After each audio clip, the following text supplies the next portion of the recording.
Hi, everyone. I'm Dr. Will Heisey. I'm on the scientific review committee for CredibleMeds.org, which is a nonprofit and unbiased entity that reviews drugs for the risk of drug-induced arrhythmia. I am here today to explain a little bit about the drugs to avoid list. First of all, there are some different categories that you'll see on there. The first category is known risk drugs. These are those that we've reviewed and that we have found to have both a known risk of causing QT prolongation on the electrocardiogram and which have been clearly linked to a risk for torsade and other drug-induced arrhythmias. We also have those that are possible risk drugs. These are those that clearly cause QT prolongation on the electrocardiogram, but have not necessarily been shown to cause arrhythmia. So therefore, we say that they are a possible risk. There are also conditional risk drugs.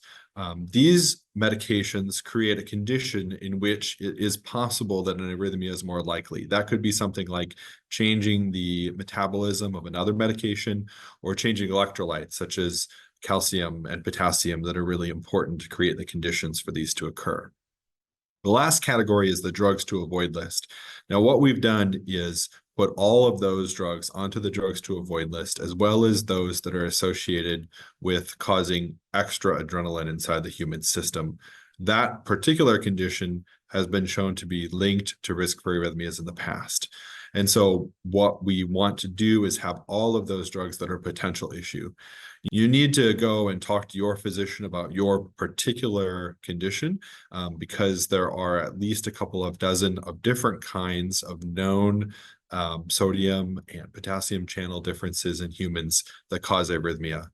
There's one other thing that I was asked to comment on, and that was what it means when a drug doesn't come up.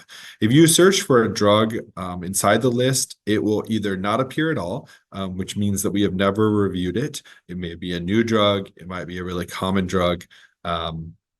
Or the other thing that can pop up and appear is a drug that's not classified. And that means that we reviewed it and we found no increased obvious risk for any kind of drug-induced arrhythmia.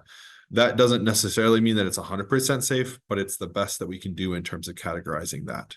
Thanks so much.